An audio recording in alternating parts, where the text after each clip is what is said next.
So Donald Trump was sworn in for a second term in late January, right? And then right away, a series of things started happening that were very, very, very bad.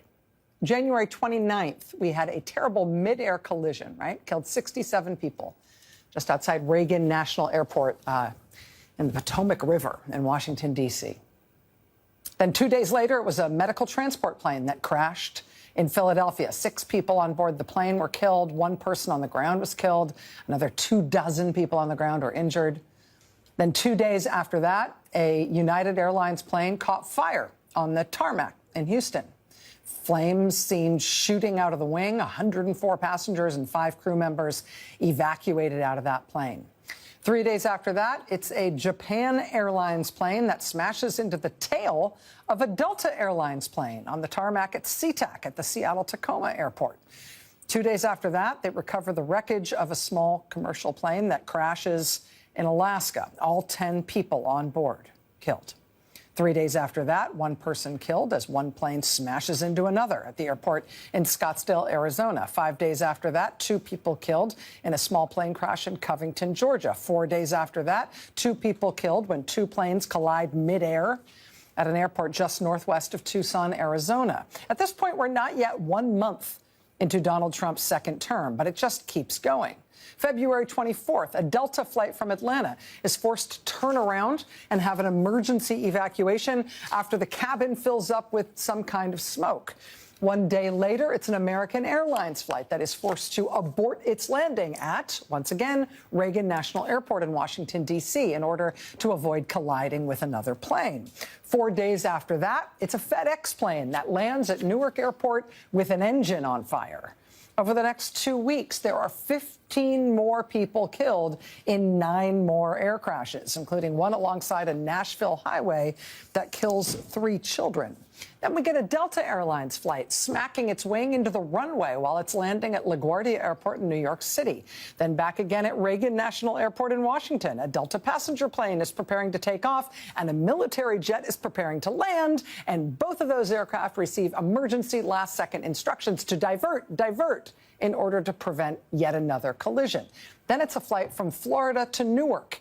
It has to divert to Washington Dulles after a fire in the cabin.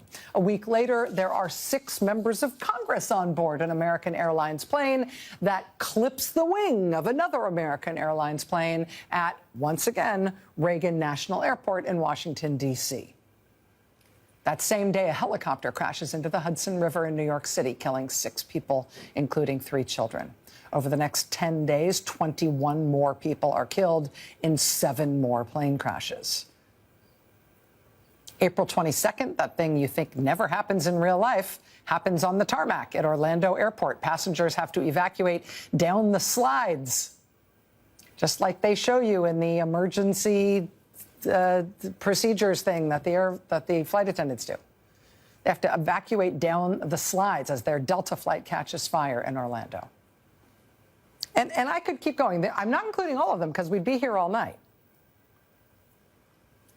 But perhaps you saw this weekend that, again, 2 passenger planes were forced to abort their landings at the very last second to avoid a collision with a U.S. Army Black Hawk helicopter, again, at, once again, Reagan National Airport in Washington, D.C. The head of the FAA, the head of the Federal Aviation Administration, is a job that is not supposed to turn over with every new president. It's one of the jobs that has a 5-year term because it's a technocratic job. It needs stability. It's not a particularly political position.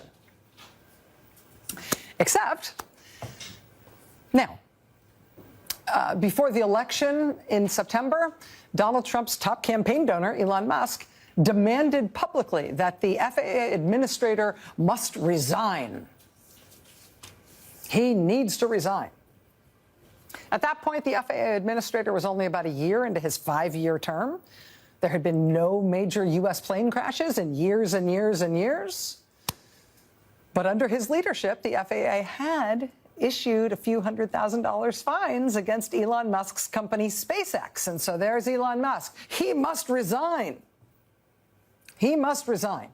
A few weeks later, thanks in part to Elon Musk providing the largest political donation in the history of the United States, Elon Musk's candidate gets elected president, and that FAA administrator who Elon Musk had publicly hunted, he sees the writing on the wall and he resigns. And the new president, Donald Trump, doesn't even bother to name a replacement. He hasn't even bothered to put an acting official in the job of running the Federal Aviation Administration until after that mid-air collision over the Potomac. He has, however, picked the husband of one of his favorite Fox News hosts, a guy who was once a contestant on The Real World on MTV, a guy with no aviation or transportation experience whatsoever. He has picked him to be his Secretary of Transportation, a man who has never run anything large. And, you know, nothing against MTV at all, but it is possible this guy is in slightly over his head. He at least seems quite freaked out by the gravity of his job. We have an aging infrastructure around air traffic control. And so if we don't build a brand new system, there's going to be failures and people will lose their lives. People will lose their lives, says man with no experience at all who Donald Trump has put in charge of aviation safety in America. Transportation Secretary Sean Duffy said that at a cabinet meeting last week. He said that at a cabinet meeting last week, and it was alarming. It sparked a bunch of headlines, freaks people out when the Secretary of Transportation says people are going to die. When the guy says like that on camera at a cabinet meeting, people worry. But we now know that when he said that at that cabinet meeting on Wednesday, something really terrifying had just happened that he must have known about when he said that. But the Transportation Department at that point had not said anything about it publicly. Well, here's what we now know. That cabinet meeting where he said people are going to die, right, when he made that comment that freaked everybody out, that cabinet meeting was Wednesday last week. Something had happened on Monday of last week that we now know the details of. And you might have seen some of the news around this. You might have seen some headlines over the past few days about things being really snarled at the Newark airport in New Jersey. Hundreds of flights canceled, hundreds of flights delayed. And this isn't like a widespread thing, even though Newark is really close to at least 3 other major airports in New York and Philadelphia. Why is Newark Airport alone having hundreds of flights scratched and hundreds of flights delayed every day? In fact, we are 8 days in now to Newark having hundreds of flights canceled, hundreds of flights delayed every single day. 8 straight days of this. What's going on? And some of this is even worse and weirder. It's not just delays and cancellations. The biggest commercial airline at Newark Airport is United. United just ended 35 of its round-trip flights in and out of Newark. Those aren't just like canceled for a day or delayed for a day. United has announced they will no longer fly those round trips at all. What's going on? Well, something has just happened at Newark Airport. New York Times tonight, quote, air traffic controllers temporarily lost communication with planes at Newark Liberty International Airport last week. Quote, a spokesman for the National Air Traffic Controllers Association said that on April 28th, which is last Monday, controllers responsible for separating and sequencing aircraft in and out of Newark Airport temporarily lost radar and communications with the aircraft under their control and were, quote, unable to see, hear, or talk to those aircraft. Former head of the Air Traffic Controllers Association telling New York Magazine, quote, your only job as an air traffic controller is to prevent airplanes from colliding. Your #1 tool to separate airplanes is talking to them via communication, via the frequencies. If those go out, you have no ability to talk to them, no real ability to discern exactly where these airplanes are. That is something that should not happen. But yet it apparently did happen last Monday at Newark Airport. Bloomberg News reporting today, quote, when radar or radio frequencies stop working, there are no fail-safes, meaning controllers must simply wait for the system to come back online.